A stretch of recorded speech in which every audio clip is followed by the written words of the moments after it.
Well, I've got a bunch of new berries on these EarthBox Blackberries. That's all off the primocane. Well, everything in here is primocane. Just about a 12-inch, 16-inch little stub when I first planted them about 3 or 4 months ago. I mean, they are, just look at them now. I mean, I need to start pruning, I guess. These are laterals here. These are all laterals. I pruned it at about 4 feet, and now the laterals are 2 feet long. They're loving these EarthBoxes. Now, you know, that doesn't mean it's going to last forever. The honeymoon may be over someday, and they may revolt. I don't know, but as of right now, even the one that I let kind of run out of water, he's looking good and sending up a bunch of nice canes. And we have been picking and eating some nice, juicy, sweet blackberries. And I've got to do a little bit better control. They're just hard. They're hard to keep in these cages, these tomato cages I've got. But that's same thing there. I pruned it. I pinched it off right there. That's a 2-foot lateral, 2-foot lateral. I mean, they're just going crazy. Both of those right at 2 feet, and they're getting berries on the terminal ends, or blooms on the terminal ends. We've had some warm temperatures, but we've had, in the last 2 or 3 days, we've had some cool temperatures. Got a lot of rain, and things have cooled down to where the blooms are starting to come out. When blackberries, when it hits about 90, 95 degrees, they kind of quit blooming. I don't know, some varieties may continue to bloom if they're really heat tolerant or something, but most of them, it's been my experience that most of them don't bloom when the temps get real hot. I mean, really baking hot in Texas. They just, you know, they'll grow. They love the heat. They'll grow in the heat, but they just don't bloom, just don't produce. But we're going to get some. There's the other terminal end on that one. It's got berries back in there. You know, several, I say berries, blooms.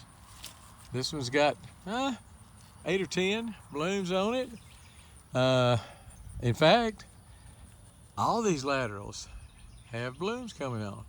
So these 2-foot long laterals out of these beautiful canes, I mean, that down at the bottom of that's about as big as a dime for brand new plants. I mean, this year's plants, man, that's really good.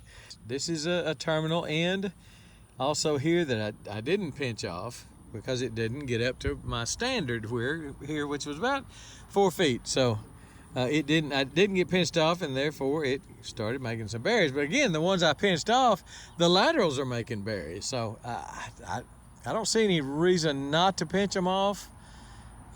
This one was pinched off there. It's got a 16-inch lateral there, 16-inch lateral there. That's a 2-foot lateral. That's a well over 2-foot lateral. This one's coming this way out in the aisle. Anyway, and there's some more nice berries.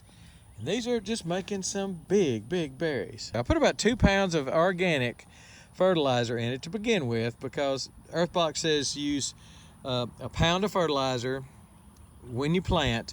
And if you use an organic, the guy that designed these, when you use an organic, he said go ahead and do 2 pounds. And I don't know how long this lasts. This is that 543 from Haas, complete organic fertilizer.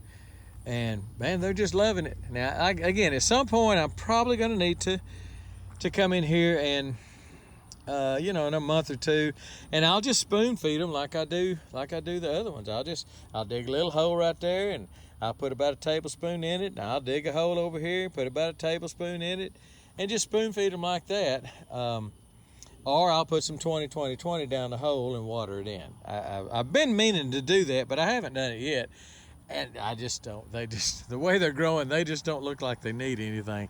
They look like they are healthy and getting plenty to eat, and so I'm just not as worried about them right now as I guess I could be, should be, might be. But a lot more green berries coming. If these other ones are any indication, these are going to be huge. These are going to be big berries. That's a full cane. It's not.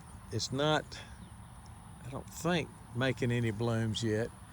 But and some of these aren't yet. Now that doesn't mean they won't, but shoot, I'm just tickled to death about the way these are growing in the earth boxes. And again, I've got the blue ones out there in the blue tubs that I've grown for years and years. This is their 5th year or 6th year, so they do well in wicking tubs, big tubs. Those tubs are about, I don't know, 18, 20 gallons. Gives them plenty of root room.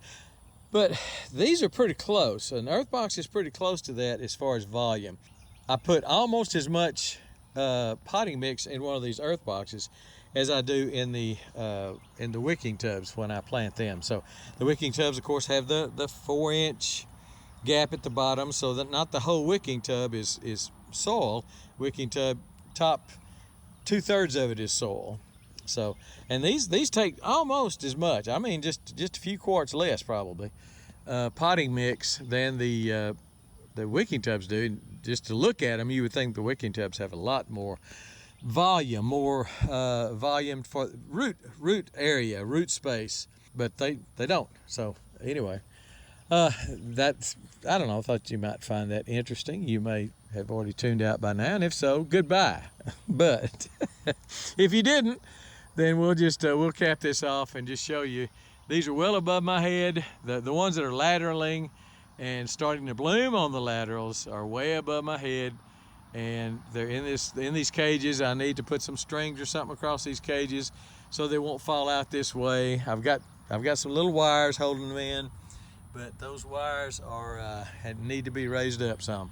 I've got them tied. I use my tape tying tool, and I've got some of these tied to the wire, so I don't think they're going to fall over, but who knows? Because these right here, those are drooping. Those are drooping because that is heavy. That's some heavy fruit on that. All right, just wanted to show you that, and just show you that the blackberries in the earth boxes, if you're contemplating that, are doing great. Blackberries in containers, I have proved over the years, and some of y'all have too, do great. So I don't see any problems. I don't see any rust. I don't see anything except the one that I almost killed because my emitter clogged up and quit putting out water, and I just didn't check it in time, and this one got poor. Had a lot of dead leaves on it. I showed y'all that in another video, but it has come back with a vengeance. Come back like a gangbuster. All right, I think that's it. We're gone.